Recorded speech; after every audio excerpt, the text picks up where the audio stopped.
Hi there. Are you someone who roams with an idea in your pocket? Something that you think about during your lunch break? When you lie down at night, you stare at the ceiling and ask yourself, can I also launch my own startup? But how do I start? My name is Aneesh Khanna. I'm an author and an earliest stage entrepreneurship coach.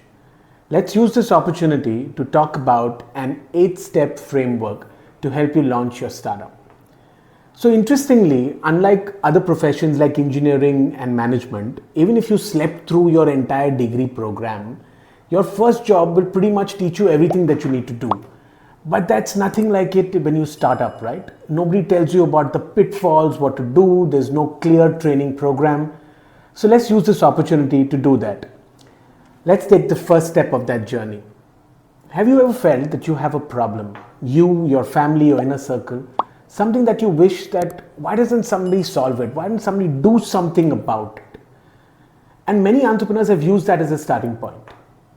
Now assume you don't have a personal problem or you've never faced one. Does that mean that you cannot start up? That's not true, right? In that case, I recommend that you look at an industry where you have domain expertise, where you can look at an industry and say, I can see the gap, I can see the white spaces in the industry, and I can figure out that there is a problem, there's a missing area. That's step number one. Step number two, and don't dive to the solution just yet. I want you to talk to at least 20 people who face that problem. Let's call them the sufferers. People who face that pain of the problem that you're talking about.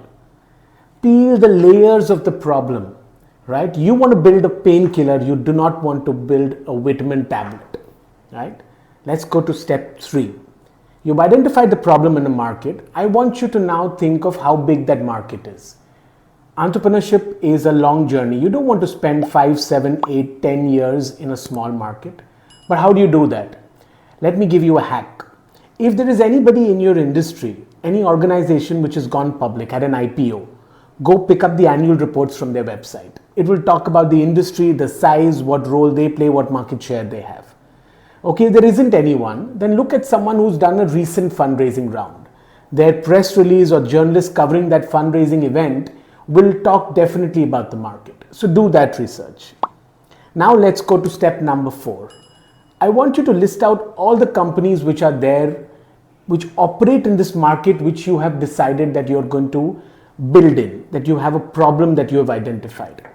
Now I usually use a 2x2 grid. An x-axis, choose a variable there, price, growth, technology, and y-axis, choose another variable. So x and y, you create 4 quadrants, but you can decide to do any type of grid. Take a blank sheet of paper, list the companies, plot them based on price, growth rate, size in terms of revenue, how good they are on tech, how organized or unorganized they can be. Once you've got this piece, now you can see literally where the white spaces are, where the opportunity is which you can plug in. Step number 5. Now you're finally ready to think about your product or your service, which will be the solution. Now let's not be obsessive about features. I want you to think of every feature solving some point or some pain area of what you identified in the problem. Remember at this stage that detail orientation to your solution is far more important than the uniqueness of your idea. Right? Let's go to step number 6. You've got a product, you've got a solution, you need a channel, a way to distribute and push that among the consumers who are going to use it. Product channel fit sometimes is as important as product market fit. So think about it. Are you going to directly sell it? Are you going to create offline stores, online marketplaces, your own website, social media? Make a list, think about what you're going to do with the channel. You've done the channel. Step number 7, let's finally talk about unit economics. First thing in unit economics, what is the willingness to pay? What is the price of your product? If you don't have an answer, go back and talk to your consumers. I cannot emphasize how important it is for you to keep iterating by consumer feedback which comes in.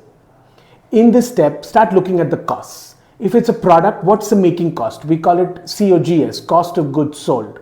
Look at the other variable costs. Payment gateway, sales commission, logistics, list them all out and create a pie chart.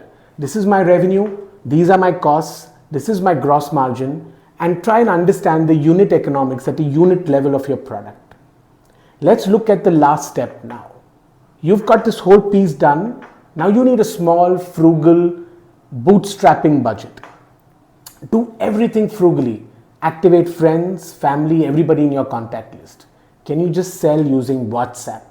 Can you use Shopify?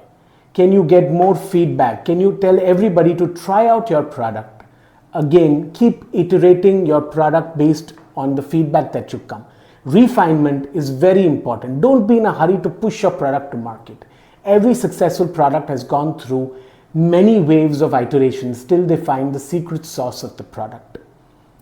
The last point, don't be in a hurry to raise money on day one.